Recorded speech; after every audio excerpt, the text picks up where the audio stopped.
Bapak Ibu untuk duduk. Acara akan segera kita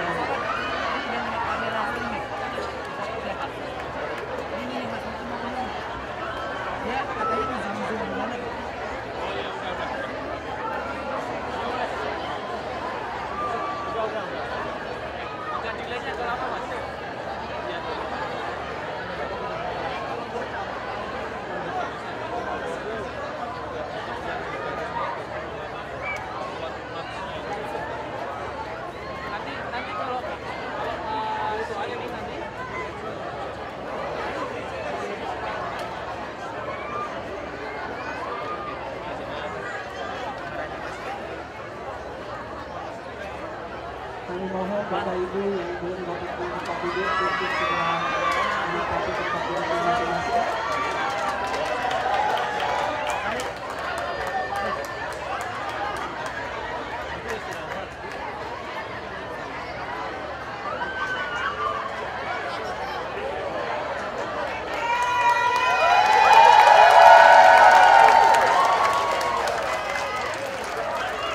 Bapak Ibu yang masih berdiri dimohon untuk duduk. Jika tidak mendapatkan tempat duduk sudah disediakan di ruang overflow.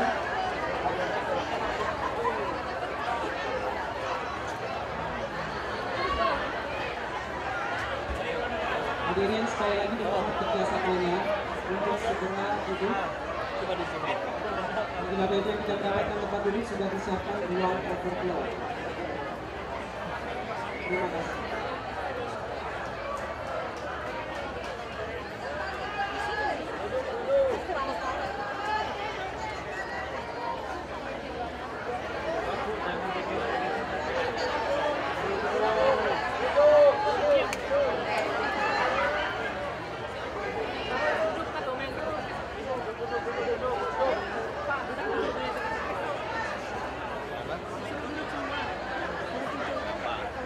Pak, maaf Pak.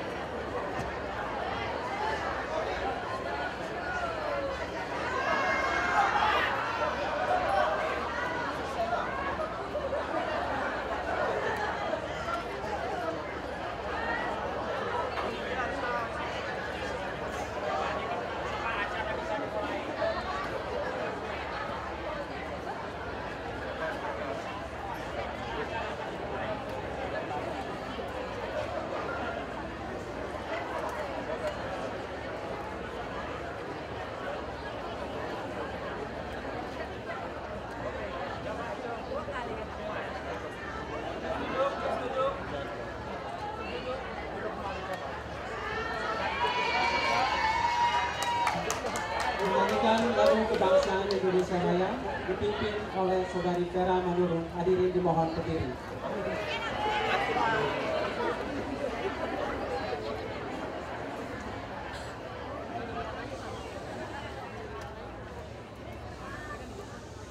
Indonesia tanah airku, tanah tumpah darahku.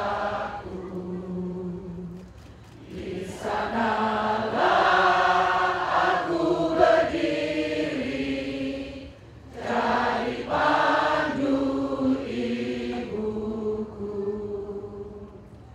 Indonesia kebangsaanku,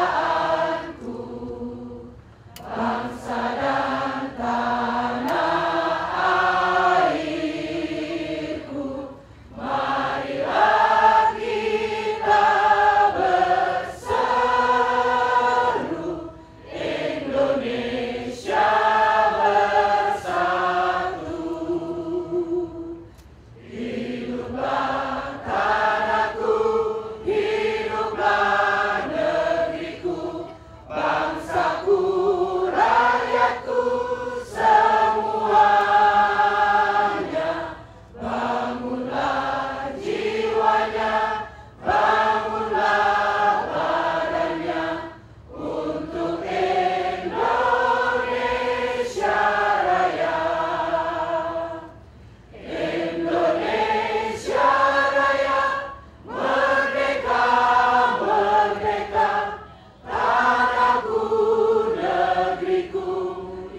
kembali.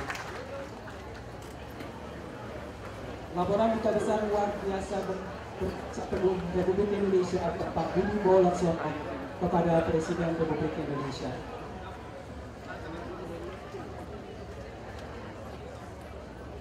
Yang terhormat Presiden Republik Indonesia Bapak Jokowi, Ibu Negara Haja Iriana Joko Widodo, Pak Menko, para Menteri Kabinet Kerja, Wakil Tetap Republik Indonesia di PBB di New York, Konjen RI New York, Konjen RI Houston, dan Konjen RI Chicago, Ibu Bapak masyarakat Indonesia di Amerika Serikat. Assalamualaikum warahmatullahi wabarakatuh. Salam sejahtera bagi kita semua. Bapak Presiden mewakili kami semua yang berada di Amerika Serikat, Pak. Kami ikut berbelasungkawa atas berpulangnya nenek Bapak Ibu Sari Wirorejo, Pak. Semoga arwah almarhumah mendapat tempat terbaik di sisinya. Dan semoga keluarga yang ditinggalkan mendapatkan ketawakalan dan kesabaran untuk menerima kedukaan ini. Bapak Presiden, Menko, dan para Menteri, hadirin semua, selamat datang di Wisma Indonesia, Rumah Indonesia di Tilden. Bapak Presiden, seperti kami laporkan, seperti dilaporkan Ibu Menlu tadi, Pak, antusiasme masyarakat Indonesia di Amerika ini untuk bertatap muka dan berdialog dengan Bapak luar biasa.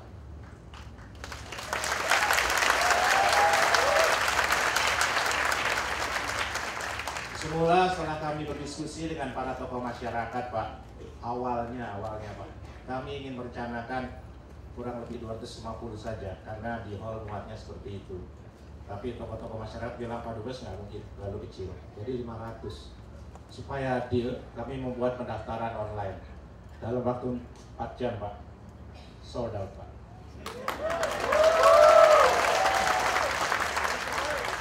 Lagi, Pak, kami diskusi dengan para tokoh masyarakat. Nggak mungkin ini kita batasi sedikit, kita harus tambah. Kami bersepakat, oke, kita tambah 750. Lebih cepat lagi habisnya, Pak, 2 jam. Luar biasa antusiasme masyarakat Indonesia di Amerika ini untuk datang ke sini. Yang hadir di sini, Pak, yang terdaftar 1.250. Tapi saya nggak kaget kalau yang datang lebih dari itu, karena saudara-saudara kita yang datang nggak mungkin kita tolak. Di samping itu, Pak, kami mencoba juga menjangkau saudara-saudara kita yang nggak bisa bersama kita di sini melalui streaming yang difasilitasi oleh KBRI website. Jadi mereka juga bisa mengikuti acara silaturahim ini ya real time. Kami terpaksa membagi di 3 tempat, Pak, seperti Bapak lihat, tapi mereka akan terkoneksi. Jadi walaupun secara fisik terpisah, secara virtual mereka bersama kita, Pak. Saya sampaikan tadi, Bapak, saudara-saudara kita yang datang ini dari 24 negara bagian di Amerika, yang terjauh dari California, Pak. Mana yang dari California? 5 jam terbang, Pak. 5 jam terbang. Bisa datang ke sini. Dari Seattle. Bapak Presiden, kami semua di sini mengikuti dengan seksama berbagai perkembangan dari dinamika di tanah air, Pak. Tetapi bisa bertatap muka dan berdialog langsung dengan Bapak merupakan kesempatan yang langka dan istimewa. Kami semua di sini tidak saja merasa terhormat, tapi luar biasa berbahagia, Pak. Dan untuk Bapak ketahui, acara ini terselenggara bukan saja diatur dan dilaksanakan oleh teman-teman KBRI, tetapi oleh berbagai tokoh masyarakat yang membantu mengatur perhelatan ini. Terima kasih.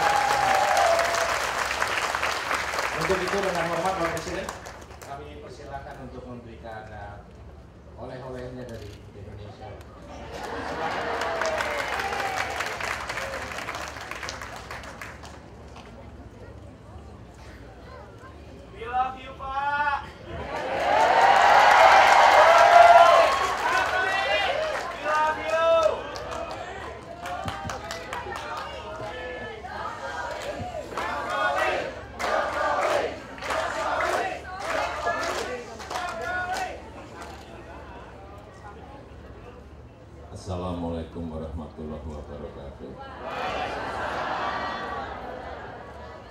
sore, salam sejahtera bagi kita semua. Bapak Ibu dan saudara-saudara sekalian yang saya hormati, waktu di Qatar saya juga bertemu dengan kira-kira 300 warga negara kita yang ada di Qatar. Karena yang nggak bisa masuk ribuan, yang dimaki-maki saya. Padahal saya nggak ngerti, saya nggak tahu, yang undang siapa juga nggak ngerti, yang dimaki-maki saya. Habis semuanya marah-marah. Aduh, kalau yang undang saya undang di lapangan sepak bola kalau perlu. Saya nggak ngundang, saya nggak tahu.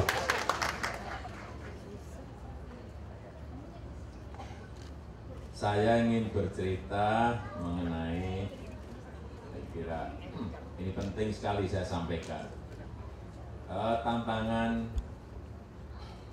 yang kita hadapi, yang dihadapi Indonesia, yang kalau kita lihat, saya kira hampir semua negara sekarang ini mengalami perlambatan ekonomi, kurs yang juga turun naik dan lain-lain. Ini juga dialami oleh negara kita. Dan terakhir kita ditambahi lagi oleh masalah kebakaran dan asap.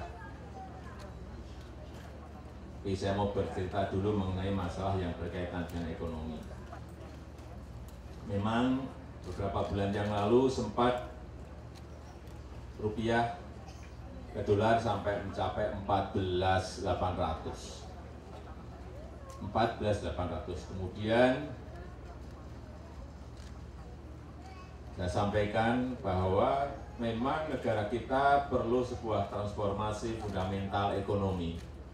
Dari yang dulunya selalu bertumpu pada konsumsi, bertumpu pada penjualan komoditi, bertumpu pada penjualan bahan-bahan mentah, ini yang kita mulai akan balik menuju ke produksi.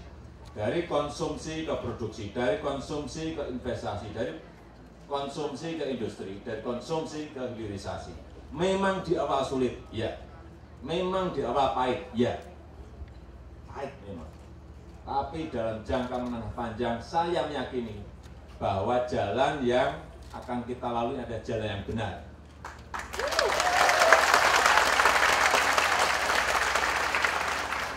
Kita pernah mengalami 3 booming yang kita lupa untuk memanfaatkan. Waktu pertama booming minyak, harusnya itu bisa kita siapkan sebuah fondasi yang baik dan bisa langsung naik. Yang kedua, kita masuk lagi ke tahun 80-an, booming minyak tahun 70-75. Tahun 80-an ada booming yang kedua, booming kayu. Kita juga gagal memanfaatkan momentum itu. Kayunya habis, hutannya habis, kita enggak dapat manfaat dari situ. Yang ketiga ada booming minerba. Ini kesempatan ini ya sudah mungkin setengah, hampir, itu sudah hampir. Untungnya belum habis. Kita masih, alhamdulillah masih bisa sedikit memanfaatkan peluang ini. Tetapi kalau ini diteruskan lagi, ya habis lagi. Tumpuan pada sumber daya alam ini terus menerus dan kita lupa. Kita terlena, kita tidak menyiapkan industri, tidak menyiapkan investasinya, tidak menyiapkan hilirisasinya. Itulah kesalahan, menurut saya kesalahan besar kita. Ini yang sekarang mulai akan kita kerjakan, sudah mulai bagian kita kerjakan dan mungkin akan mulai kelihatan pada tahun-tahun ketiga. Sehingga untuk mengiringi ini, pemerintah sekarang ini fokus kepada 2 hal yang ingin kita kerjakan. Yang pertama, infrastruktur, fokus ke situ. Yang kedua adalah pangan, fokus ada di situ. Oleh sebab itu, 1 bulan setelah dilantik, kita mengalihkan subsidi BBM ke sektor-sektor produktif itu. Saya tahu banyak yang mengingatkan pada saya saat itu, Pak, hati-hati. Begitu Bapak mengalihkan subsidi ini ke tempat yang lain, popularitas Bapak akan anjlok. Memang anjloknya popularitas dalam setahun ini karena ada dua. Yang pertama pengalihan subsidi BBM, yang kedua karena perlambatan ekonomi. Dan saya tahu resiko-resiko itu waktu saya memutuskan. Sudah saya hitung. Artinya bukan tidak dihitung, sudah dikalkulasi. Tetapi sekali lagi buat saya popularitas masuk. Setiap memutuskan apapun pasti ada risikonya. Yang saya bilang pahit iya, sakit ya, tetapi kita akan buktikan bahwa ini adalah jalan yang benar yang harus kita lalui. Sekali lagi fokus infrastruktur, fokus pada anak. Karena perlu kita ingat bahwa hampir semua bahan pangan kita itu impor. Padahal negara kita yang sangat subur, mulai dari beras, jagung, kedelai, gula, daging, bawang, buah, semua. Iya, kalau diurutin bisa semua. Oleh sebab itu kita dalam 3-4 tahun ini juga akan konsentrasi ke sini. Dan jangan juga berharap baru setahun sudah banyak yang menyampaikan, baru setahun sudah. Ya kalau dinilai sih nggak apa-apa, saya dinilai apapun, dicaci maki apapun juga nggak akan masuk ke anu saya.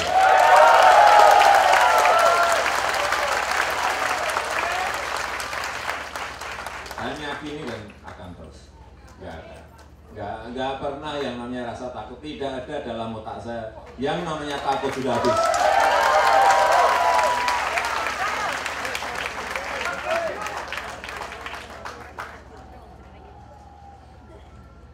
Jadi kalau melihat posisi ekonomi kita, sebetulnya saya itu nggak pernah ada rasa pesimis sama sekali, nggak ada.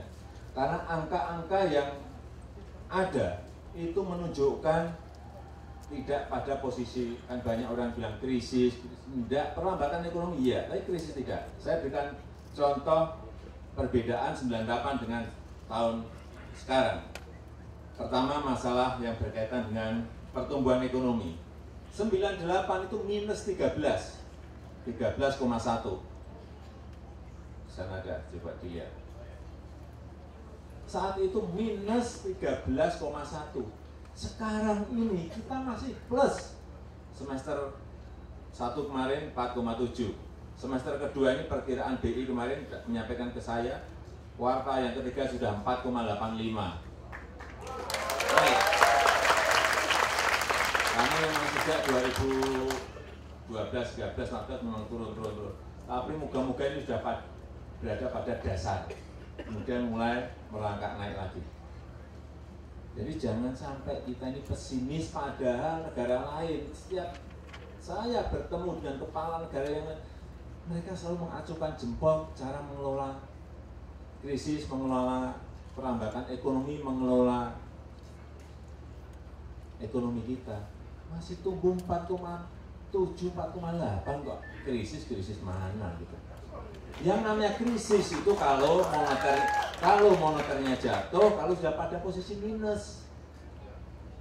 Negara-negara lain ya, ada di Eropa, ada di Amerika Latin 1, 2, 3, 4 sudah pada posisi itu. Namun kita ini masuk ke 5 besar pertumbuhan ekonominya.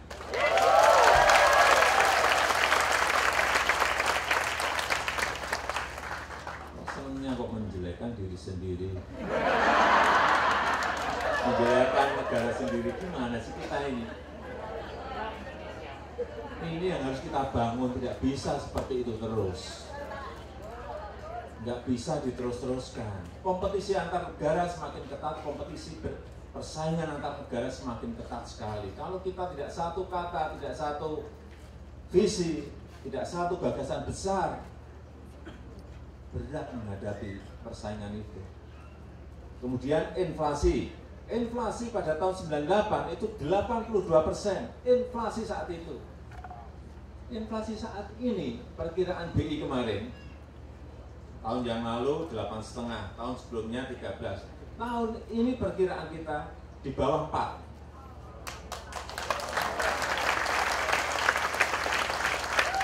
Ini sangat rendah sekali, kita kendalikan betul harga-harga. Kalau enggak dolar naik ikut-ikutan perang, enggak, kita kendalikan betul. Mungkin perkiraan BI kemarin bisikin saya inflasinya mungkin antara 3,6 sampai 3,8. Belum pernah kita mencapai inflasi angka seperti itu. Tinggal nantinya apa? Pengendalian di BI rate, artinya akan diturunkan lagi nanti kalau sudah pada posisi stabilitas inflasinya jelas, pasti bunga banknya akan diturunkan dari waktu ke waktu. Kemudian bandingkan lagi nilai tukar. Nilai tukar memang pada tahun 98 sampai 16.000. Kemarin sampai kita 14.800. Banyak yang nunggu-nunggu 15.000.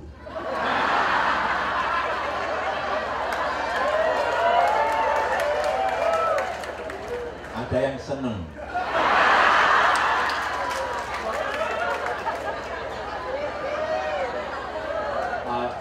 Iya, seneng. Bisa nanti isinya dimaki-maki. Mau ke sana dan ada yang niat lain. Tapi apa kita ini juga diam? Kan tidak. Kita ini pagi siang malam bekerja, tidak diam. Itu paket-paket dikeluarkan, BI mengeluarkan juga, OJK mengeluarkan juga, kemudian mulai turun-turun. Tapi kalau turun, oh ya pada diam semua, nggak ada yang komentar. Kalau pas naik, wah maki-maki semuanya. Bodoh, goblok.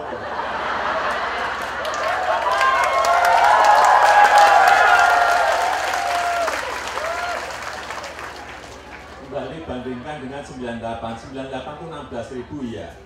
Tapi mulainya dari mana? Dari 2000. Ingat enggak?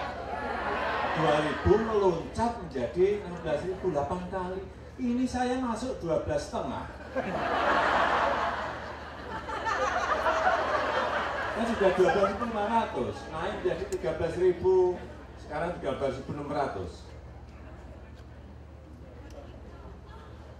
Kok kayak yang keliru saya? Ya, semua negara mengalami, dan kita ini pengendaliannya lebih baik. Coba bandingkan dengan yang lain, bandingkan dengan negara lain. Nanti saya sampaikan ke menteri-menteri, ini paket diregulasi jangan berhenti. Paket 1, paket 2, paket 3, paket 4, mungkin sampai paket 400 pun teruskan. Karena hanya dengan cara itulah kita akan efisien, negara ini akan efisien. Dengan cara diregulasi itulah nanti kita akan semakin mudah, sederhana, simple dalam menarik investasi-investasi. Sehingga arus uang masuk banyak, arus modal masuk banyak, arus investasi masuk banyak. Hanya dengan cara itulah kita akan bisa memperbaiki ekonomi kita. Karena peredaran uang akan semakin banyak. Jadi nilai tukar. Kemudian apa? Suku bunga, BI rate juga. BI rate dulu sampai 30. Sekarang BI rate masih pada posisi baik, 7,5. Jauh, kalau dibanding-bandingkan itu udah jauh banget. Jauh sekali. Kemudian non-performing loan. Dulu sampai 30%. Sekarang masih 2,8. Perbandingannya masih sangat normal, bukan normal, sangat normal. Ya naik dari 0,6 sampai menuju ke 2,8, tapi masih pada posisi terkendali. Jadi kalau ada yang pesimis, ada yang kalau ngomong seperti itu, aduh, kadang-kadang sulit. memberitahu. Karena apa? Karena mereka nggak baca angka-angka. Saya setiap hari itu makan pagi itu makannya angka-angka. Iya betul. Data dari BPS, harga-harga sembako, pangan selalu setiap pagi. Data-data mengenai ekonomi dari Menko, dari Menteri Keuangan selalu setiap pagi. Sarapannya itu gitu loh. Jadi selalu kita ikuti, jangan berpikiran kita bukan komplit, sangat komplit data-data kita. Oh, Bapak Ibu mau masuk ke ruangan saya, mau cari apapun ada data di situ. Klik sudah ada semuanya. Yang menyiapkan kan anak-anak muda kita ini pinter-pinter, mau cari apa sih, data apa? Klik muncul semuanya sekarang ini di ruangan saya. Nah, kalau nanti itu terkoneksi, kabupaten, kota, provinsi, pusat, semuanya bisa terkoneksi dalam sebuah jaringan yang satu, terintegrasi. Nah, itu akan lebih memudahkan. Ini yang baru dalam proses. Karena hanya dengan cara membangun sistem seperti itulah negara sebesar Indonesia, 17.000 pulau, 250 juta penduduk, itu akan bisa dikelola dengan baik. Nggak mungkin dengan cara-cara lama, tanpa menggunakan data, tanpa tahu posisi sebuah pulau seperti apa, posisi sebuah daerah seperti apa, potensinya nggak ada. Terus, ini yang kita bangun sekarang ini, infrastruktur. Saya kayak jalan tol, titik-titiknya udah ada semuanya. Jadi di gambar ada apa coba? Ada semuanya, di titik mana ada semuanya. Tinggal sekarang pelaksanaan. Ini contoh yang katanya sudah 30 tahun sebetulnya ini direncanakan. Tol Trans Sumatera. Di gambar coba dilihat. Waktu saya groundbreaking ini bulan apa ya? Bulan Januari. Yang menyampaikan paling-paling ini groundbreaking, setelah itu nggak dikerjakan. Kayak yang dulu-dulu juga gitu, Pak. Iya, tol Trans Sumatera ini sudah bolak-balik katanya di groundbreaking. Saya juga hanya dengar dari rakyat kan, dari yang ada di Lampung. Mereka juga ngomong, Pak, jangan-jangan nanti ini hanya groundbreaking aja, Pak. Groundbreaking. Saya sampaikan ya, kalau saya bekerja itu jangan berharap setelah groundbreaking saya nggak ke situ lagi. Saya udah ke sini, saya cek 3 kali sudah. Begitu groundbreaking, 3 bulan saya cek lagi, 3 bulan saya cek lagi, progresnya seperti apa. Karena tanpa kontrol seperti itu, ya itu nanti hasilnya. Sekarang sudah seperti digambar, coba dilihat. Ya sudah seperti itu. Ada yang sudah rampung 5 kilo, kan dikerjakan per section sampai dari Lampung ke Palembang. Perkiraan kita ini akan selesai kira-kira 3 tahun dan sambung lagi ke atas sampai ke Aceh. Dan besarnya memang kita berpikirnya 100 tahun ke sana. Jadi kalau dulu tolnya kecil-kecil, yang ini 120 meter lebarnya. Jadi di tengah untuk tol, di kanan untuk kereta api, di kiri untuk grid, untuk transmisi listrik, bawahnya untuk gas. Jadi berpikiran seperti itulah yang saya inginkan dari menteri-menteri saya. Ada visi ke depan. Bukan hanya berpikiran 10 tahun atau 20 tahun, mestinya berpikirnya dalam jangka yang panjang. Banyak yang bertanya ke saya, Pak, ini nanti mengerjakannya duitnya dari mana? Duit itu urusan saya, bukan urusan kamu. Biar kita siapkan pekerjaan yang akan kamu lakukan. Karena sekarang ini mulai kita lakukan, misalnya kayak BUMN, kita berikan tambahan modal. Nih, tambahan modal misalnya, saya berikan tambahan modal 10 triliun. Dia harus bisa mencari lagi 5-7 kali dengan equity yang ada. Sehingga bisa leverage lebih dari 7 kali. Kalau 10 triliun jadi kira-kira bagi 80 miliar berapa itu? Karena 1 kilo jalan tol itu butuh 80 miliar. Berarti kalau 10 triliun 120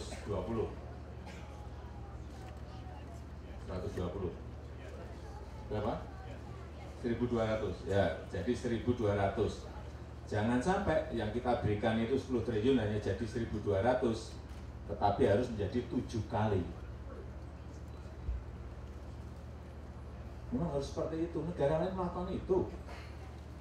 Saya kan hanya lihat-lihat aja, bukan pintar lihat-lihat, oh gitu ya. Gampang. Biasanya kita tawarkan dulu ke investor, mau ngerjain. Ya, kalau nggak mau berarti kerjain oleh BUMN. Kalau BUMN memang nggak sanggup ya sudah, ambil alih dengan APBN. Tapi yang ini BUMN, Tol Trans Sumatera, kerjakan, silakan kerjakan. Inilah proses-proses yang berbeda yang kita lakukan. Juga untuk pelabuhan juga sama. Oh ini yang tol laut, ini yang pelabuhan-pelabuhan, ini yang apa? Yang namanya tol laut ya, ini gambarnya ada semuanya. Jadi dibuat pelabuhan-pelabuhan besar seperti yang sudah dikerjakan di Kuala Tanjung, itu ada 2.000 hektar di Sumatera Utara, dan nanti ke Priok ke Tanjung Perak, kemudian lari ke Makassar yang Newport, kemudian paling timur ada di Sorong yang Newportnya ada kira-kira 7.000 hektar, kemudian di Kuala Tanjung juga 2.000 hektar. Jadi besar, dari pelabuhan besar-besar itu nanti ditransfer lagi ke pelabuhan yang lebih sedang. Ini yang namanya tol laut, jadi bukan jalan tol di atas laut, jangan keliru. Tol laut adalah nantinya ada kapal besar dari ujung barat ke ujung timur, terus dan ditransfer ke pelabuhan-pelabuhan yang lebih kecil. Itu tol laut seperti itu. Nah ini yang sudah dikerjakan di Kuala Tanjung, gambarnya ada semuanya. Kalau saya ngomong saya bisa beri gambar. Nih sudah dikerjakan, tapi memang selesainya baru kira-kira 3,5 tahun. Kita terlambat semuanya memang mengerjakan infrastruktur kita. Dan juga bandara, kita juga konsentrasi ke sana untuk memperpanjang runway, memperluas terminal-terminal, terutama yang berada di kabupaten atau provinsi di luar Jawa. Kemudian juga kereta api, transportasi yang paling murah yaitu laut yang pertama, kapal. Yang kedua memang kereta api, baru yang ketiga lewat darat. Ini yang konsentrasinya ada di dua ini kita sekarang ini, kereta api sama di laut sama di kereta api. Kereta api baru akan kita mulai nanti, ini bulan November, yang di Sulawesi. Sulawesi nanti akan dari Makassar menuju ke ujung atas di Manado.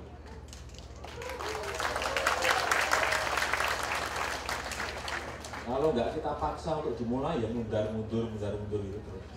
Katanya kita itu selalu gitu. Apalagi kalau udah rame komentar apa ini udah nggak putus kalau nggak segera kita putuskan. Kemudian di Papua ini dalam proses FS, kita harapkan nanti pada pertengahan tahun depan juga sudah dimulai kereta apinya. Harus kita paksa, kalau tidak Bapak Ibu bisa bayangkan harga semen yang sering saya sampaikan, di Jawa harganya 70.000, di Papua yang bagian Bamena, yang di bagian Puncak Jaya bisa 2.500.000. Keadilannya ada di mana kalau seperti itu? Kalau nggak dibayar kereta sampai kapanpun ya harga semen akan 2.500.000 sampai, karena dinaikkan pesawat. Semen dinaikkan pesawat, Bapak Ibu bisa bayangkan.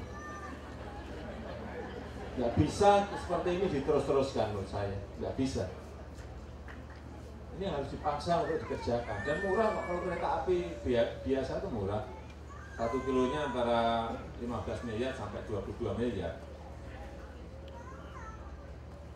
Ini yang harus kita konsentrasi. Kemudian dalam 5 tahun ini juga akan dikerjakan 49 waduk. Sudah lebih dari 20 tahun nggak pernah kita bangun waduk satu pun. Ini kita akan bangun 49 waduk. Tahun ini sudah dimulai 13 waduk. Nah, ini yang sudah baru dikerjakan mulai Januari kemarin di Ragnamo di NTT. Di NTT akan dibangun 7. Yang ramai tadi dari NTT.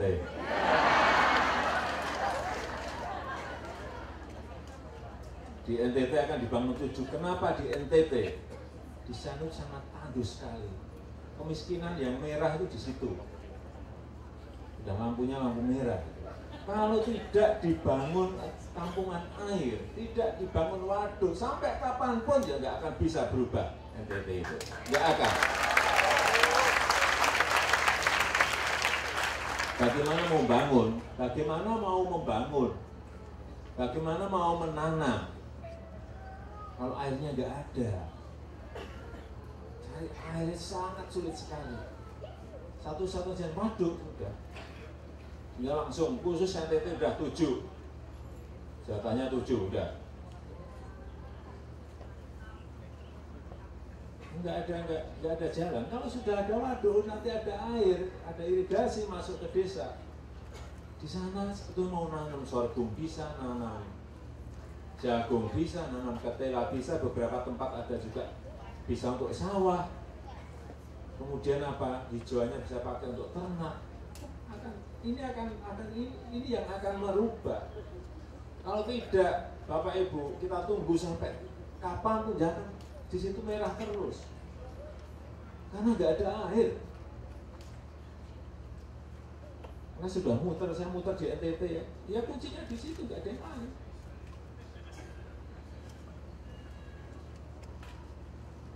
Dan listrik. Listrik memang target kita memang kalau orang bilang sangat ambisius. Iya, 35.000 sangat ambisius. Dan memang bukan barang yang mudah. Bukan barang yang mudah 35.000. Karena kalau nggak bisa menyelesaikan persoalan, pertama masalah izin, yang kedua masalah pembebasan lahan, ya lupakan 35.000. Di semua daerah akan seperti sekarang, biar semuanya. Setiap saya ke kota, ke kabupaten yang di luar Jawa, semuanya teriaknya listrik, nggak ada yang lain. Setelah saya cek, kenapa sih investasi listrik di tempat kita sulit? Ya gimana nggak sulit? Izin aja ada yang 4 tahun belum selesai, 6 tahun ada yang belum selesai. Ini apa-apaan?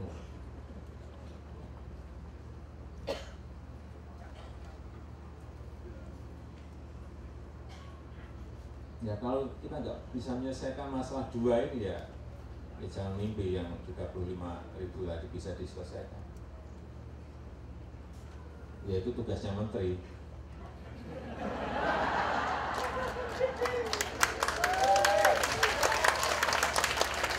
Saya sudah janjian, bukan saya janjian dengan Dirut PLN, saya janjian 35.000, menterinya juga 35.000. Target kalau mau enak ya target 5.000 aja. Karena itu bukan target, itu kebutuhan itu. Sudah kita hitung kebutuhannya 35.000. Cara penyelesaiannya terserah menterinya pintar-pintar. Kenapa harus saya?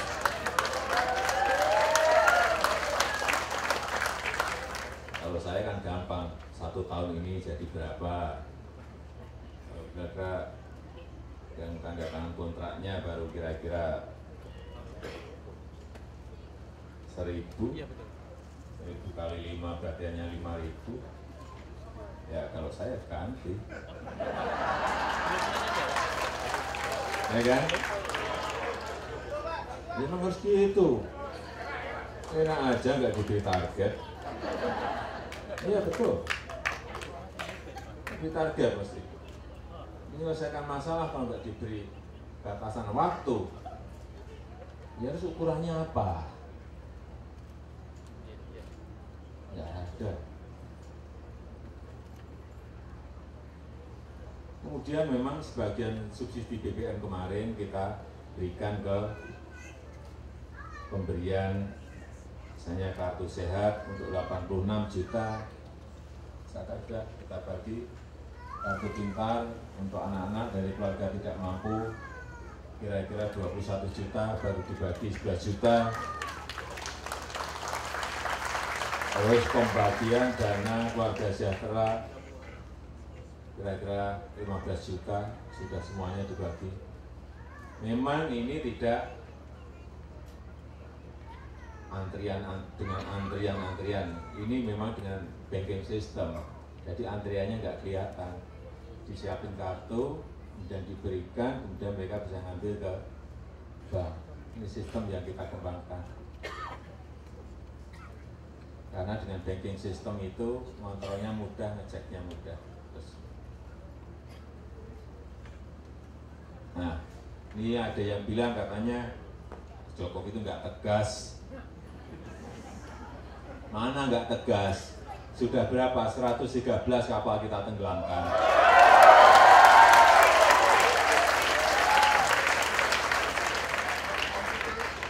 Gambarnya dilihat saja.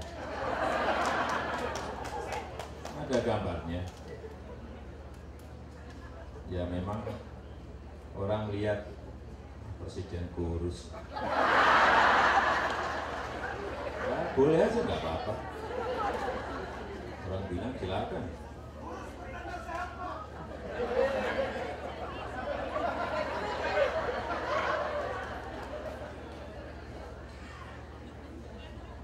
Ya menterinya, karena menterinya juga nekat. Tapi Bu Susi itu waktu pertama juga takut juga. Sudah saya perintah 2 kali nggak dilaksanakan. Bu Menteri, tenggelamkan. Saya tunggu seminggu kok nggak ditenggelamkan. Saya ulang lagi, Bu Menteri, tenggelamkan. Masih belum, baru yang ketiga berani. Bapak ini serius. Saya di backing ya. Saya di backup ya.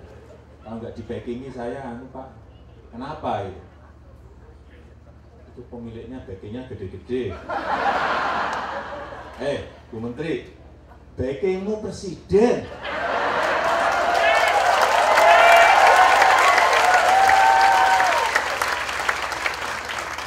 Baru ditenggelamkan. Aduh, perintah sampai 3 kali. Terus ada yang bilang nggak tegas, meskipun ada yang nggak setuju juga masalah narkoba, masalah hukuman mati.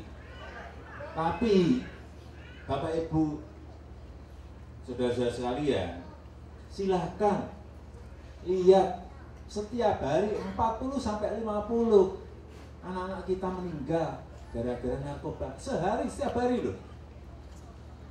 Kalau setahun coba dihitung, lebih dari 12.000 meninggal. Kalau hukum positif kita sudah memutuskan hukuman mati,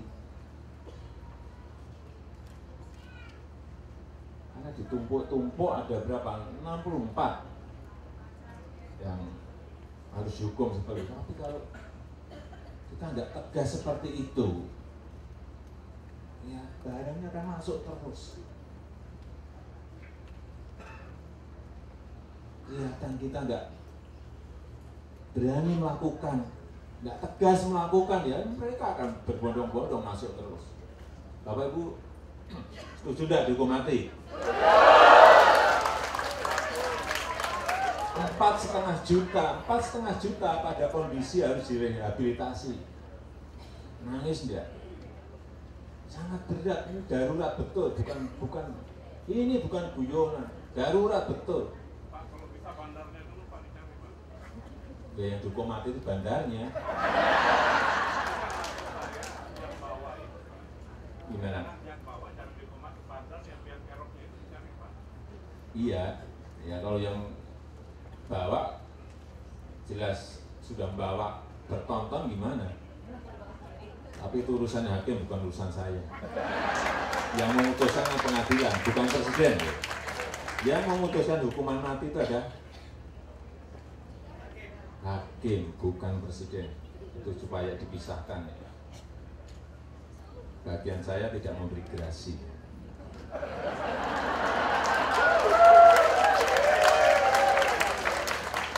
Terus. Kemudian pembekuan petrol.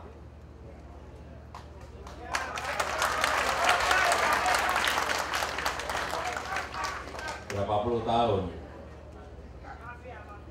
Gak ada yang nggak berani. Pak Menterinya ini, Pak Menteri berdiri Pak.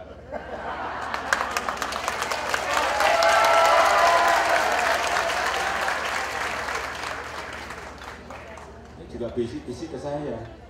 Waktu mau pembekuan. Bapak serius. Gimana sih? Tapi ya kantornya sampai ditembak. Bener? Baca enggak?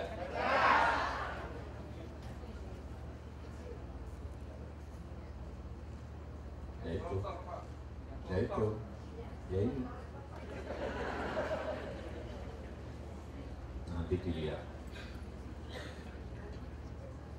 Tapi juga hanya tidak dibekukan. Tapi saya nggak akan ngomong di sini dulu. Kemudian paket-paket kebijakan ekonomi. Ini terus akan kita lakukan. Supaya sekali lagi orang percaya, trust pada kita bahwa kita serius membenahi, kita serius memperbaiki. Agar dibaca pesan itu ke sana. Sampai terus, sekarang tiap seminggu, 2 minggu pasti ada paket keluar. Terus. Ini terakhir sudah paket 5.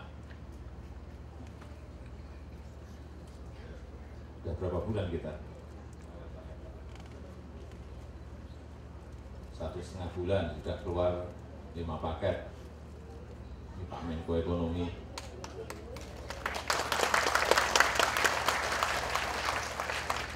Kemudian urusan tadi saya sudah cerita urusan listrik ya, coba dibaca di sana.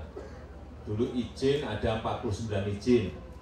Kalau Bapak Ibu semuanya mau investasi di bidang pembangkit listrik, itu ngurus 49 izin. Saya tanya, oke, 49 izin itu ada berapa lembar? 260 lembar. Izinnya saja, mabuk enggak mau ngurus itu. Saya lihat ini gila. Hampir 260 lembar untuk ngurus 49 izin yang harus dicari. Siapa yang mau investasi? Ngurusnya tadi saya sampaikan di depan kan, 3 tahun, 4 tahun, ada yang 6 tahun. Itu kalau di rata-rata sebelumnya berapa? 923 hari. Itu kalau di rata-rata. Sekarang izinnya sudah dipangkas menjadi 25 izin. Harinya 256 hari. Ini memang sudah sepertiganya, berarti yang dipotong sudah 70%. Tapi saya bilang, saya tidak mau menteri lapor ke saya bahwa ngurus izin itu pakai hari. Urusannya harus jam.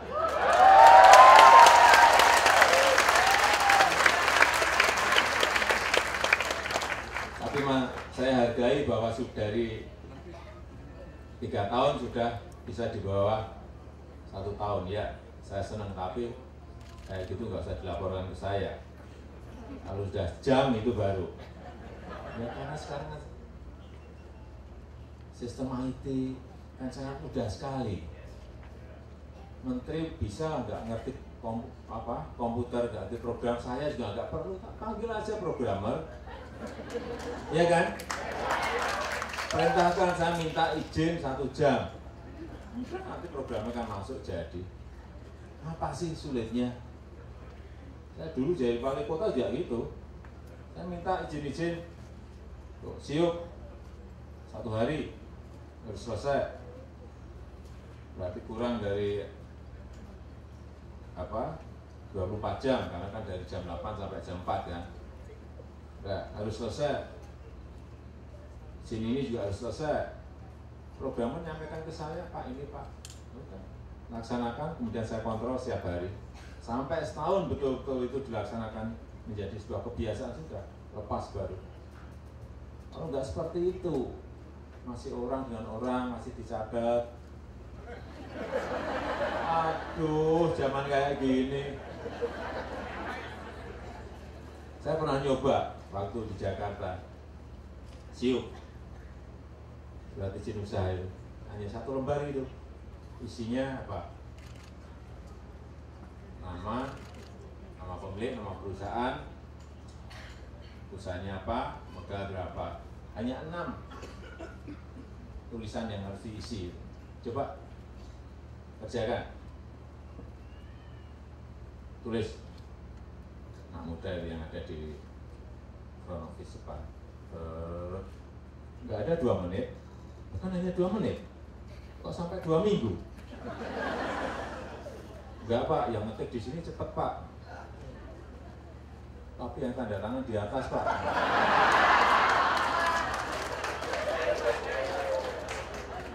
Terus saya cari ke atas.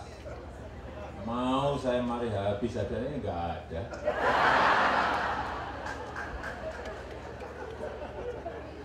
Kenapa sih? Anak kitanya cepet banget Pak. Ini Pak, 2 menit. Nah itu, kalau hitungan hari buat saya, hitungannya harus 6 jam. Terus rampung 2 menit ya, ke atas, tanda tangan, balik lagi diberikan. Izin kan hanya itu. Nah, apa sih? Kenapa dibuat lama? Terus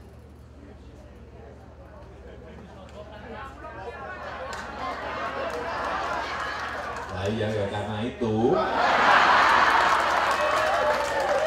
kalau dibuat cepat, nah itu gitu-gitunya hilang. Itu yang sering saya sampaikan, membangun sistem ya seperti itu.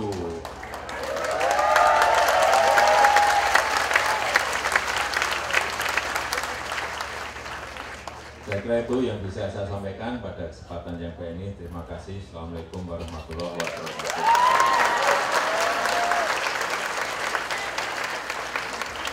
Dialog antara Presiden Republik Indonesia dengan masyarakat dipandu oleh Duta Besar Republik Indonesia untuk Amerika Serikat.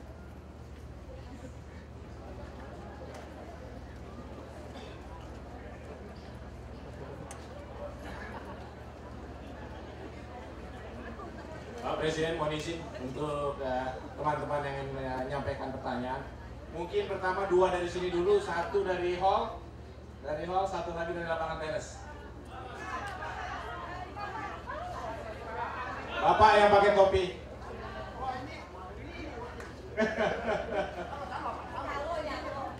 Silakan. Mohon sebutkan nama dan pertanyaannya singkat untuk memberi kesempatan kepada saudara-saudara kita yang lain menyampaikan pertanyaan. 1 lagi. Yang wanita sebelah sana, Mbak Ani. 1 itu. 2 dulu nanti lagi ya. Lagi. Silakan. Terima kasih atas kesempatan yang diberikan. Salam sejahtera bagi kita semua. Assalamualaikum warahmatullahi wabarakatuh. Bapak Presiden yang terhormat, beserta Ibu. Nama saya Roli Kaunan, berasal dari Kelurahan Danudu, Utama Dia Bitung, Sulawesi Utara, Manado. Saya tinggal di New Jersey sama kawan-kawan dari New Jersey. Terima kasih. Berdasarkan Undang-Undang Dasar 45 Pasal 29 ayat 2, di mana menyatakan bahwa negara menjamin kemerdekaan bagi warganya untuk memeluk suatu agama dan tentunya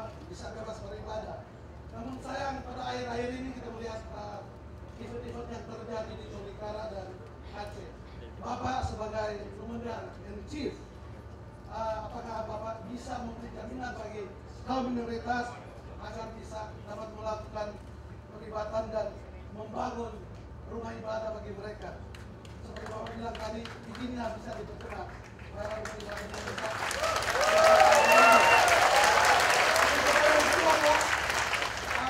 Sesuai dengan janji Bapak waktu Bapak kampanye dulu bahwa ada mengadakan revolusi mental, di mana di daerah kami Sulawesi Utara hampir setiap seminggu 2 kali Pak listriknya mati. Memang Bapak sudah jelaskan tadi. Tapi saya mohon jelas berapa megawatt atau kilowatt yang akan diakomodir buat Sulawesi Utara biar anak-anak kita pintar, supaya revolusinya bisa, mentalnya bisa lebih profesional. Dan yang terakhir Pak,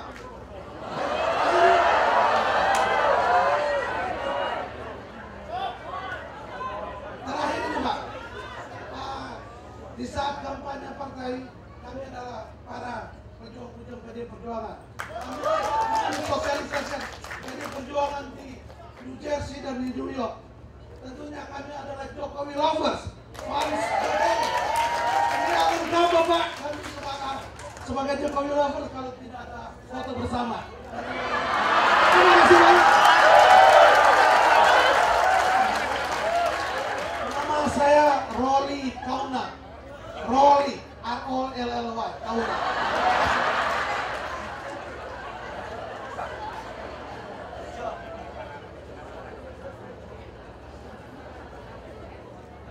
Assalamualaikum warahmatullahi wabarakatuh. Nama saya Hani. Kami dari kampung Philadelphia. Siapa yang dari Philadelphia? Tolong tepuk ratusan Pak. Kita kampung Pak. Di Philadelphia nggak seperti di sini Pak. Kita pekerja keras. Pak Sony pernah ke kampung kita. Kalau Bapak jalan di jalan Philadelphia, yang dengar bahasa Jawa Pak. Di Philadelphia orang nggak perlu ngerti bahasa Inggris, asal bisa ngomong Jawa bisa survive. Tiap hari makan tempe Pak. Ibu terima kasih Bu, saya tadi udah salaman dengan Ibu. Saya di sini Pak sebagai seorang ibu Pak, punya anak orang Indonesia. Suami saya petani Pak di sana Pak.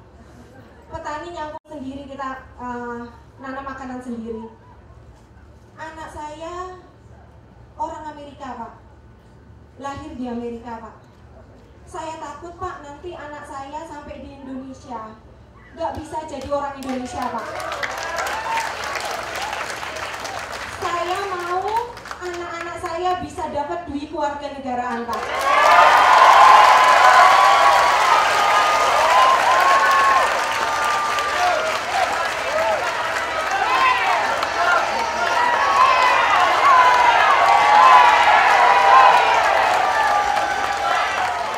Ibu ngerti ya Bu kalau punya anak ya Bu ya. Anak saya tuh sekarang 1 kuliah Pak, pinter Pak, komputer science Pak. Kalau ke Indonesia nggak boleh lagi jadi orang Indonesia sayang Pak. Dia ngomong bahasa Mandarin, bisa bahasa Arab, bahasa Inggrisnya pinter Pak. Masih bisa bahasa Indonesia tapi udah warga negara Amerika Pak, ditolong Pak. Jadi mohon Pak, undang-undang kewarganegaraan itu sudah di prolegnas Pak, sudah di DPR Pak. Mohon Pak pemerintah dimajukan Pak.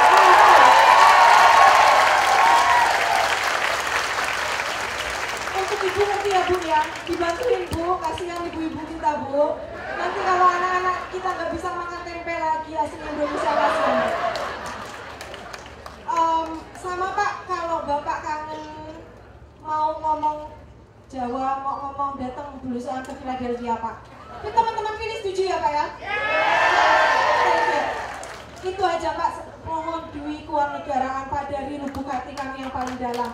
Matur suwun Pak, matur suwun.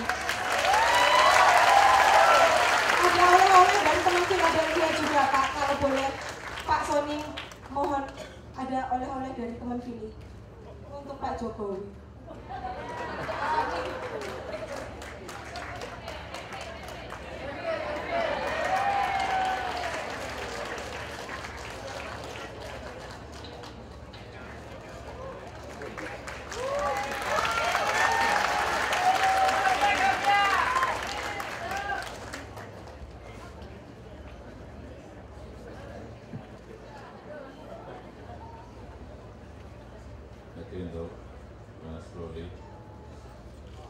Waduh.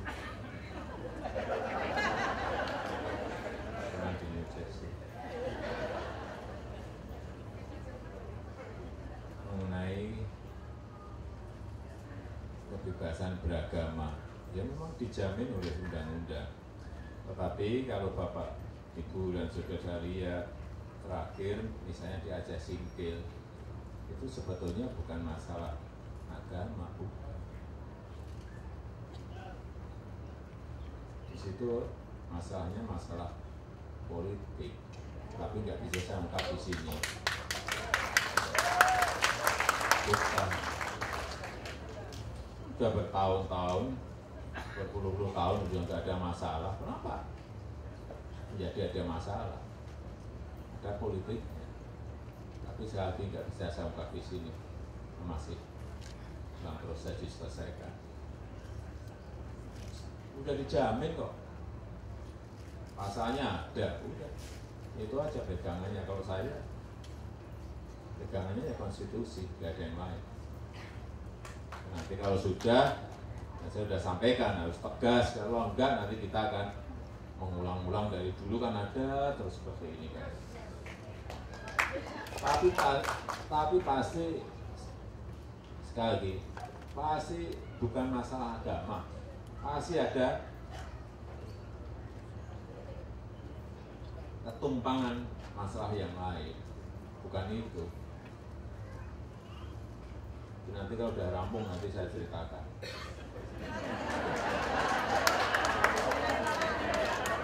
Kalau pas kesini lagi.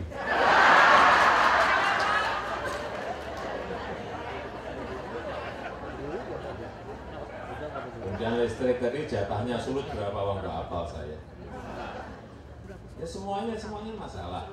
Semua provinsi, semua kabupaten yang masalah listrik itu masalah semuanya. Salah. Jawa saya sampaikan masalah. Dimulai dari tadi perizinan, dari pembebasan lahan yang masalah. Yang mau investasi antri berduyun-duyun tapi begitu masuk ke proses perizinan dan pembebasan lahan selalu problem. Ini yang menjadi tugas saya untuk menyelesaikan. Ada salah satu proyek listrik di Batam, itu PPP antara Jepang dan kita di situ. Saya ikuti hampir setiap hari. Saya janji 4 bulan coba, meleset jadi 8 bulan juga. Saya ikuti terus, tapi rampung alhamdulillah sudah selesai. Tapi apakah pekerjaan saya hanya itu terus kan tidak? Kalau ini tidak terselesaikan ya listrik itu akan biar terus dimanapun saya datang pasti yang dikeluhkan ini. Kalau di Bitung mungkin sekarang dalam proses jalan tol. Nanti tol pas pulang pasti akan lihat jalan tolnya sudah dikerjakan mulai tahun ini yang kita harapkan mungkin ya sebelum 3 tahun sudah selesai juga itu Manado Bitung. Nanti akan sambung juga ke bawah.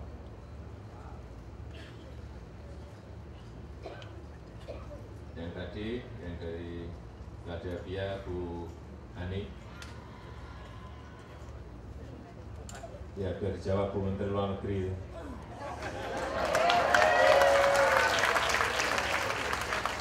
Nah, kemana-mana kita yang ditanyakan itu. Kalau saya akan saya dorong agar itu cepat bisa diselesaikan.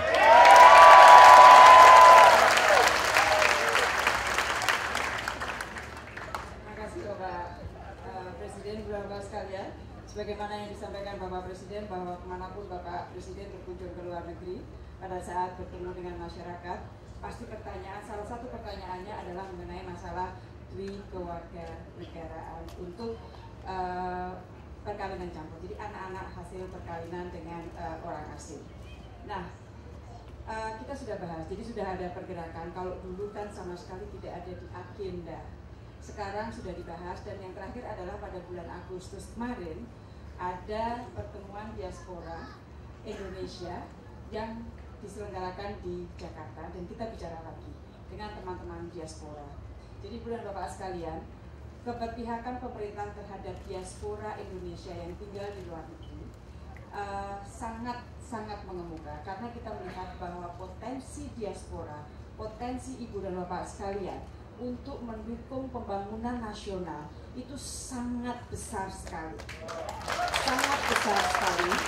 sehingga aset yang ada ini harus kita kelola dengan baik dengan cara bekerja sama dengan baik. Oleh karena itu kita sudah melakukan kajian, banyak sekali kajian, dan sudah ada di meja. Saya sudah sampaikan juga kepada Pak Menteri Hukum dan HAM, karena ini adalah ranah tanggung jawab Pak Menteri Hukum dan HAM. Tapi kalau Bapak Presiden sudah mengatakan begitu, berarti arahnya sudah jelas mau kemana. Jadi itu yang ingin saya sampaikan. Dan untuk Kementerian Luar Negeri sendiri, baru pertama kalinya di Kementerian Luar Negeri ada satu wakil direktur, jadi kepala subbidang yang khusus deal dengan urusan diaspora. Jadi ini menunjukkan keberpihakan kita, atensi kita terhadap diaspora Indonesia. Demikian, terima kasih.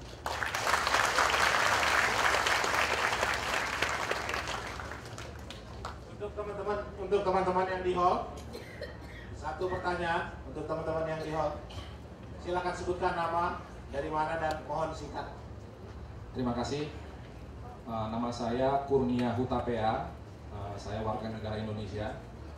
Asal saya dari Lagu Boti, Sumatera Utara. Di Sumatera Utara maksud saya. Yang mau saya utarakan di sini adalah ada dua tradisi, Pak. Tradisi baru bangsa dan negara Indonesia, yang sayangnya tradisi ini tidak membawa efek yang positif bagi bangsa Indonesia. Tadi di awal penjelasan Bapak sudah menyinggung sedikit masalah asap. Ini asap ini sekarang Pak jadi tradisi baru bangsa kita. Setiap kali kita memasuki musim kemarau, persoalan asap ini selalu terjadi. Secara langsung kami warga negara Indonesia di sini tidak menghirup asap itu, Pak. Tapi warga negara yang lain, saudara-saudara kami, orang tua kami, kakak, abang, adik-adik kami menghirup asap yang sangat memalukan bangsa Indonesia kalau saya boleh katakan. Asap ini seperti kotoran, Pak. Kotoran ini mengalir ke tetangga-tetangga kita, ke depan rumah kita, samping kiri, samping kanan, belakang, sehingga menciptakan seperti bangsa kita ini seperti tidak punya harga diri, Pak Jokowi. Kita seperti disudutkan oleh bangsa-bangsa lain, khususnya Malaysia, Singapura, sehingga kami sebagai warga negara Indonesia di sini tuh seperti tidak bisa menegakkan kepala kami, Pak Jokowi. Kami tertunduk malu karena sumber dari kotoran itu ada dari bangsa kita sendiri. Secara alami mungkin kita bisa berdoa kepada Tuhan supaya hujan turun dan mematikan semua kebakaran-kebakaran itu. Karena kalau dilihat dari surat kabar, dari berita-berita, titik apinya itu sangat luar biasa, Pak Jokowi. Jadi mungkin siapapun presidennya, bahkan mungkin Pak Jokowi sendiri pun secara sesaat dan seketika tidak bisa memadamkan api-api itu. Sebagai rakyat Indonesia, yang kami inginkan dari Pak Jokowi sebenarnya adalah Pak Jokowi kalau bisa tegas, ya, karena sampai saat ini kita belum melihat ada pembakar-pembakar hutan itu yang dimasukkan ke dalam penjara. Jadi langkah-langkah Pak Jokowi dalam mengantisipasi kebakaran hutan ini sebenarnya sudah merupakan jawaban bagi kami, Pak Jokowi. Jadi ketegasan itulah yang kami minta dari Bapak. Itu tradisi yang pertama. Tradisi yang kedua adalah tradisi korupsi. Tadi Pak Jokowi sudah menjelaskan bagaimana hukuman yang tegas, hukuman mati bagi para pengedar narkoba. Itu sudah Bapak diterapkan di Indonesia. Terima kasih, kami mendukung, saya mendukung. Bagaimana dengan korupsi, Pak? Tradisi ini belum hilang dari dulu sampai sekarang. Masih terus terjadi, masih subur di Indonesia. Dan dalam seminggu terakhir ini, kalau Bapak, mungkin Bapak sudah tahu, seorang ibu petinggi partai, saya tidak perlu menyebut nama, baru disangkakan sebagai tersangka baru kasus korupsi. Jadi mohon penjelasan Bapak, karena efek-efeknya korupsi ini, Pak, kalau korupsi kita itu hilang atau mungkin diminimalisasi, rakyat Indonesia sendiri kan sejahtera, Pak Jokowi. Ya kan, akibat ulah-ulah koruptor ini yang mengakibatkan rakyat Indonesia menjadi sengsara dan miskin. Sekali lagi terima kasih, mohon penjelasan Pak Jokowi atas dua tradisi baru bangsa kita. Terima kasih. Dari Sport, silakan Ibu yang di depan. Terima kasih, selamat sore. Saya mengejar Pak Presiden dari Manado sampai ketemu di Washington. Kalau saya tidak bisa bertemu Bapak, sudah berulang kali saya datang, tapi kami tidak pernah pernah bisa masuk.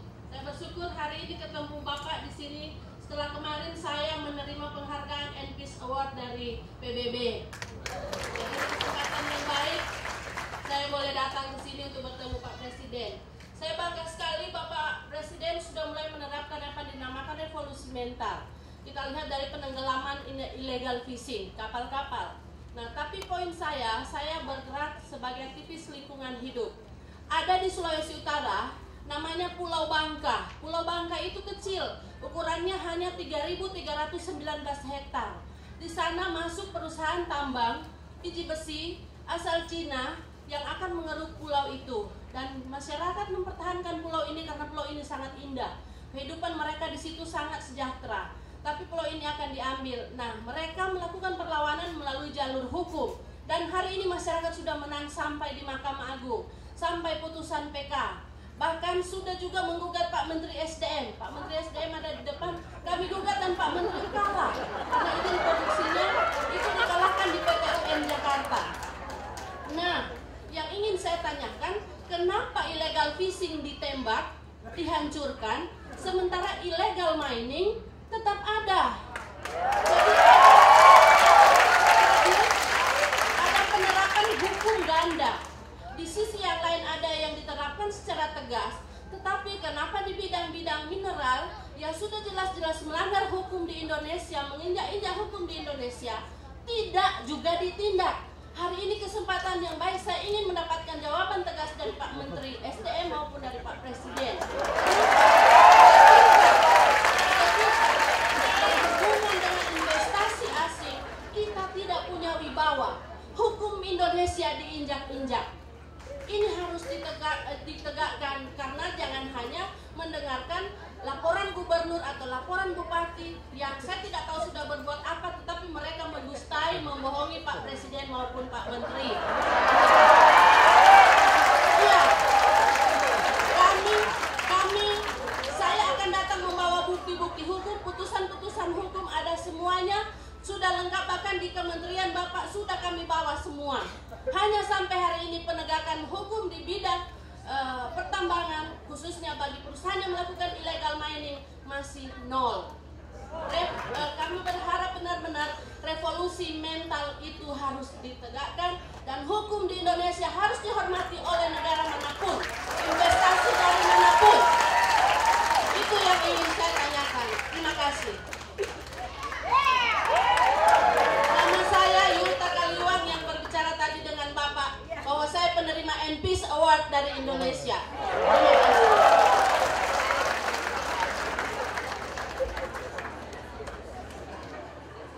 Saya senang kalau yang bertanya semangat.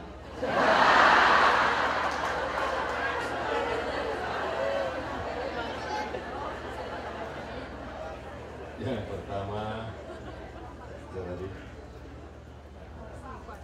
punya KPA. Ya, masalah asap, saya tadi belum cerita banyak ya mengenai asap. Asap yang ada di Indonesia ini sudah 18 tahun, setiap tahun itu selalu ada. Ini supaya supaya dicatat, setiap tahun sudah 18 tahun.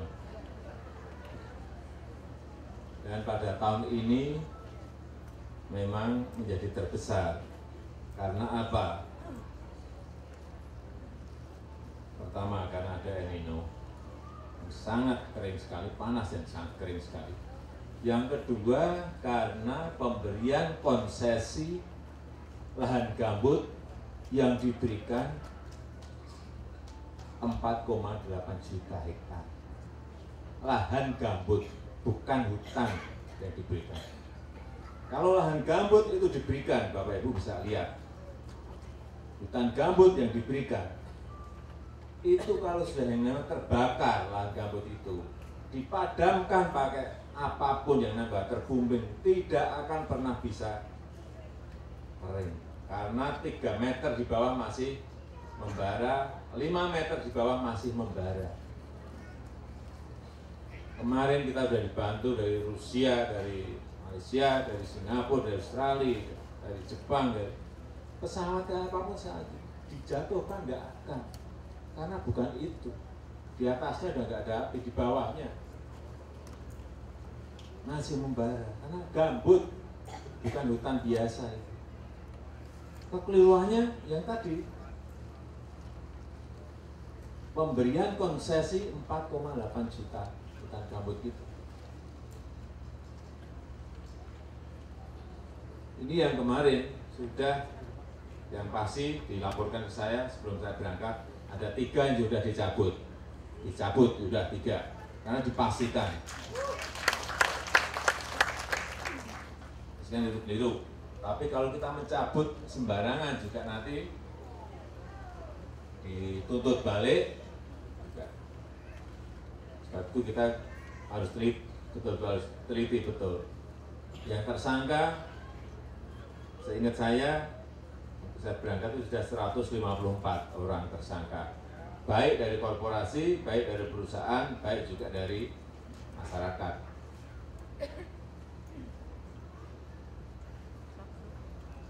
Dan saya sudah perintahkan kepada Menteri Kehutanan untuk yang terbakar langsung dicabut, yang area yang terbakar dicabut, ambil alih lagi oleh negara. Yang belum dikerjakan, yang gambut juga ambil lagi untuk negara. Sudah saya perintahkan dan langsung dikerjakan itu. Tapi kalau yang sudah diberikan konsesi itu ada konsekuensi hukumnya. Apa dulu diberikan 4,8 juta itu bukan angka yang kecil, itu gede sekali.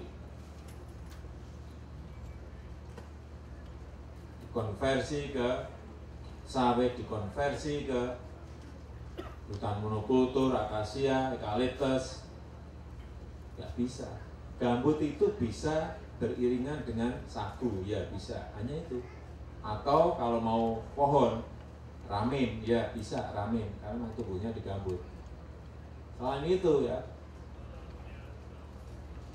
saya sudah tahu, saya orang kehutanan, saya ngerti, nggak bisa gambut. Yang betul gambut itu tidak diberi konsesi. Konsesi jangan diberikan kepada hutan gambut. Problemnya dari situ hanya 2 tadi, karena ada hutan gambut yang diberikan konsesi. Pertama, yang kedua ada El Nino. Bisa diselesaikan dengan yang namanya kanal bersekat, kanal blocking, membuat kanal. Tapi 4,8 juta hektar, Bapak Ibu bisa bayangkan. Saya hitung-hitung kalau membuat kanal seperti itu makan waktu 3 tahun. Bukan kanal ya, tapi kanal bersekat. Kalau kanal itu justru mengeringkan. Kanal bersekat itu dibuat kanal tapi diberi batasan yang bisa buka tutup untuk air, sehingga Pak gambut selalu basah terus. Ini sudah berapa helikopter, 24 helikopter, berapa pesawat saya nggak apa yang baru-baru datang terus.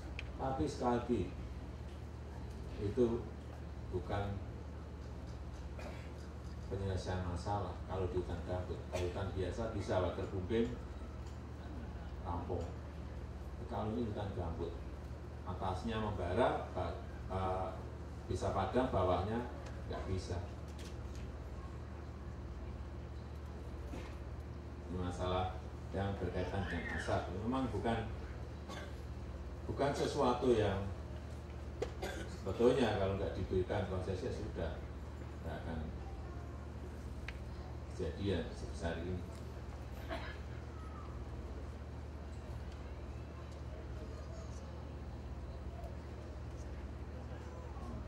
Dan masalah yang berkaitan dengan korupsi, kalau saya memang membangun sistem,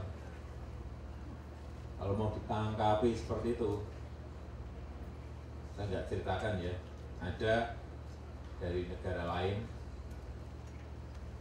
parlemen dari negara lain datang ke saya, dia menanyakan kepada saya, Presiden Jokowi, bagaimana pemberantasan korupsi di ini negara besar? Yang bertanya ke saya, bagaimana pemberantasan korupsi di Indonesia? Saya jawab, sampai sekarang ini di Indonesia sudah dipenjara ada 9 menteri, 19 gubernur, 340 lebih bupati wali kota.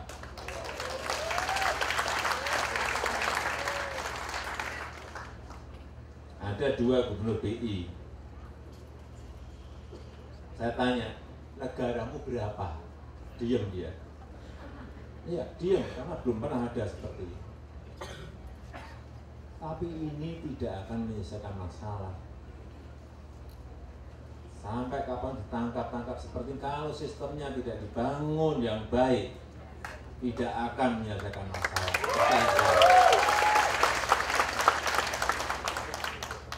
Sistem itu apa? Ya tadi sistem IT, sistem yang tidak bisa diterobos orang untuk masuk ke sana. Penegakan hukum perlu, ya saya setuju. Tapi sudah ditangkap berapa tadi? Sudah berapa ratus pejabat kita? Apakah selesai? Kepercayaan saya masih sama seperti dulu saya sampaikan.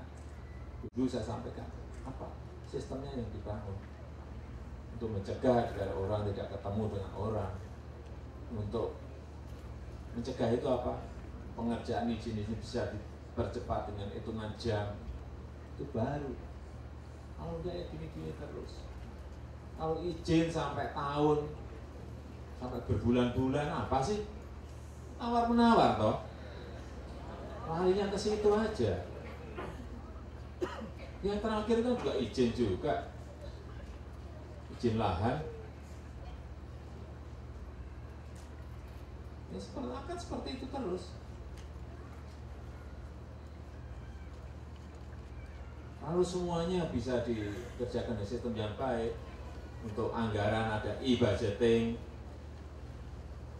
untuk audit ada e-audit, untuk pembelian barang dan jasa dengan e-purchasing, e-procurement. Kalau sistem-sistem ini semuanya dikerjakan dari daerah, provinsi, pusat, semua ngerjain dalam sebuah sistem yang baik, kontrolnya mudah. Kita lakukan di DKI, cash management system dengan IT, uang masuk, uang keluar, kelihatan semuanya. Yang gagal saya akui juga yang gagal waktu jadi gubernur, menerapkan e-budgeting gagal. Di dalam aja gagal, kemudian diteruskan oleh Pak Ahok juga gagal, begitu masuk dewan juga gagal lagi. Nggak mudah, kita ini berhadapan dengan banyak hal yang di lapangan ini kadang-kadang tidak gampang untuk kalau tadi semuanya bisa terapan, enak banget. Enak banget. Kontrolnya mudah, ngeceknya mudah. Tapi untuk masuk ke sana tidak gampang.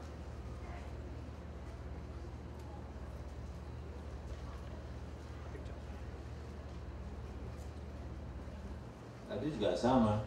Ini kita sudah otonomi loh, Bapak Ibu harus tahu. Indonesia sudah ada yang namanya otonomi daerah. Gubernur punya otonomi, bupati ada otonomi, izin-izin seperti yang tadi disampaikan Bu siapa tadi? Dari apa? Dari Manado tadi.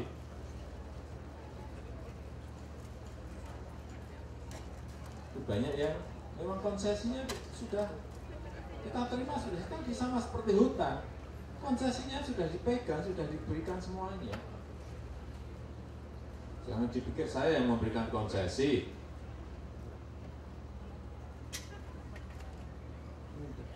Konsesi itu ada yang diberikan daerah, ada yang diberikan provinsi, ada yang diberikan oleh pusat. Tolong dicek betul. Kalau di suatu tempat sudah diberikan konsesi untuk minerba, di depan sudah saya sampaikan, kalau kita mencabut itu tanpa sebuah alasan yang betul, nanti masuknya ke arbitrase, kalah, Yang pertama apa? Ya kita harus bayar. Yang sangat besar. Yang kedua, nggak ada trust lagi terhadap hukum negara kita. Sudah diberikan konsesi kok diambil. Ya, yang memberikan siapa? Ya tolong ditanyakan tadi.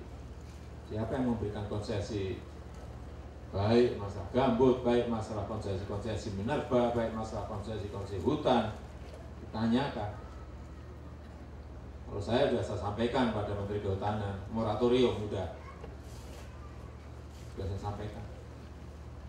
Nggak bisa seperti itu terus-terusan, nggak bisa. Ini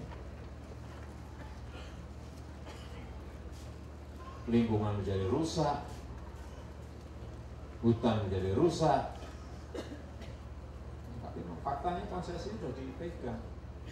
Kalau pegang yang namanya konsesi itu hak hukumnya sudah jelas loh. Bapak Ibu jangan ini.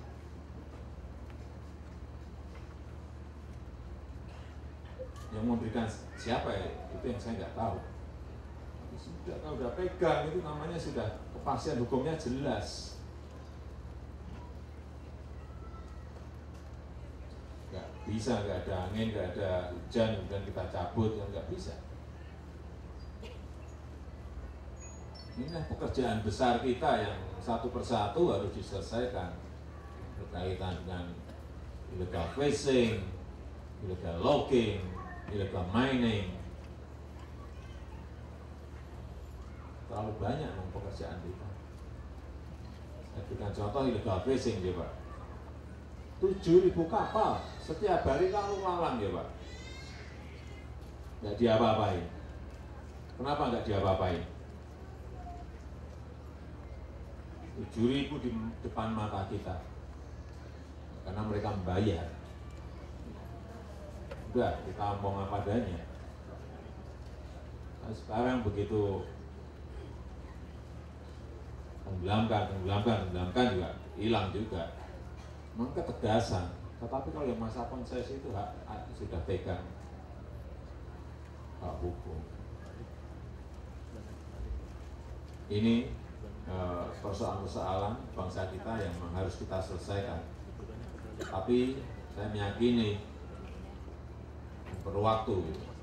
Meyakini kalau masyarakat memberikan dukungan, masyarakat memberikan kontrol terus hal-hal yang seperti tadi yang disampaikan dari Nado, itu sebuah kontrol masyarakat terhadap jalannya proses pemerintahan, baik di daerah, baik di provinsi maupun di pusat, memang harus seperti itu. Dan keluhan seperti ini bukannya 1, 2, 3, 4, 5, ratusan ribuan banyaknya. Banyak sekali, terlalu banyak perusahaan seperti itu.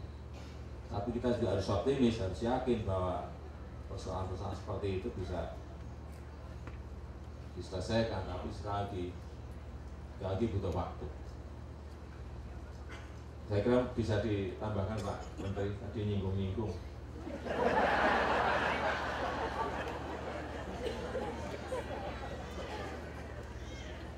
Terima kasih Bapak Presiden. Terima kasih rekan dari Manado. Tahun 2004 kita mengeluarkan undang-undang minerba. Kemudian 2009 baru disusun PP-nya. Dan selama 2004 sampai 2014 terbit kira-kira hampir 10.000 IUP, izin usaha pertambangan. Tapi itu bersamaan dengan maraknya pilkada Bapak Presiden, jadi hampir 10.000. Sebagian besar diantaranya diterbitkan oleh kabupaten dan provinsi karena memang tergantung lokasi pertambangannya. Jadi saking banyaknya izin pada waktu itu, pelaksanaannya IUP adalah izin untuk pilkada Pak Presiden. Dan kami sudah mereview dari seluruh IUP itu kira-kira 4.000-an itu statusnya adalah non-clear dan non-clean. Itu yang akan harus ditertibkan dalam waktu-waktu depan. Dan tadi Pak Presiden sudah mengatakan kita perlu waktu, perlu sistem. Dirjen Minerba sudah menerbitkan satu peta yang bisa memonitor wilayah itu punya siapa, dan dengan itu nanti kita akan tindak satu persatu. Mengenai kasus tadi sudah kita ikuti dengan cermat dan kami tahu betul kami memilih untuk tidak melawan keputusan MK, jadi kita akan ikuti. Begitupun Presiden sudah menunjuk satu tim untuk membereskan illegal mining di Bangka. Jadi insya Allah itu sudah dalam radar kita, dan tadi kita mengatakan karena otonomi daerah maka izin-izin itu diberikan kepada bupati, kepada provinsi, dan sekarang setelah diinventarisasi ternyata ada 4.000-an izin yang dalam status tidak clear dan tidak clear, dan itu adalah PR kita bersama. Mudah-mudahan kita bisa selesaikan. Hanya mungkin karena kemarin Ibu Susi baru mengebom kapal, jadi kita rem-rem sedikit lah. Dan ada satu isu lagi, yaitu bagaimana caranya kita mendorong supaya mineral itu didorong hilirisasi tanpa kompromi. Jadi kita dorong supaya tidak lagi mengekspor bahan mentah, tapi kemudian diolah di sini dengan cara meyakinkan pembangunan smelter, pembangunan pengolahan itu bisa dilaksanakan, dan saya kira batu bara juga pada waktunya sebagian besar akan diolah untuk keperluan dalam negeri. Saya kira demikian. Terima kasih.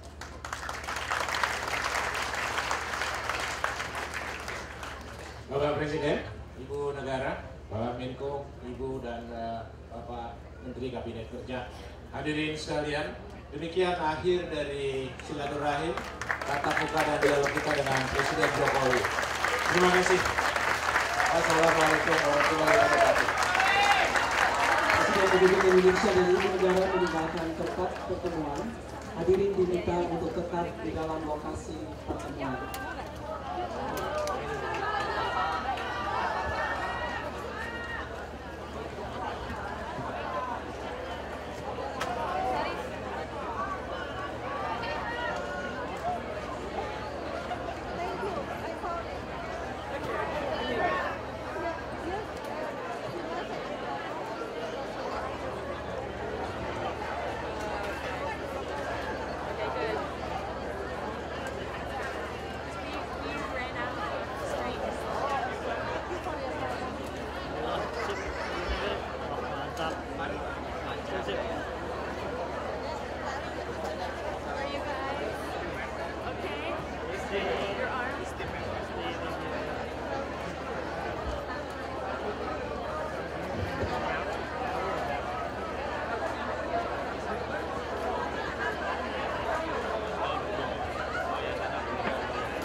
lanjut pekerjaan yang lain.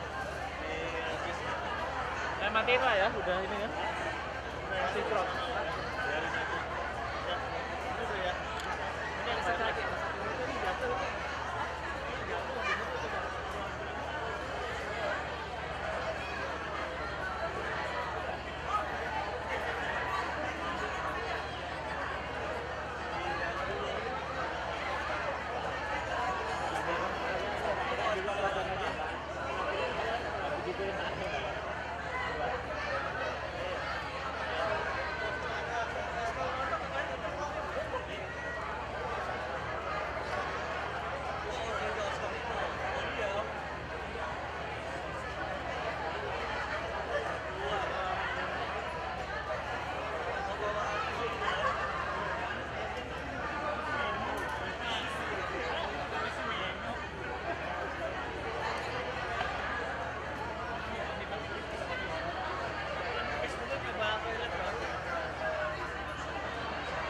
Kencingin aja dulu Pak. Kencingin aja.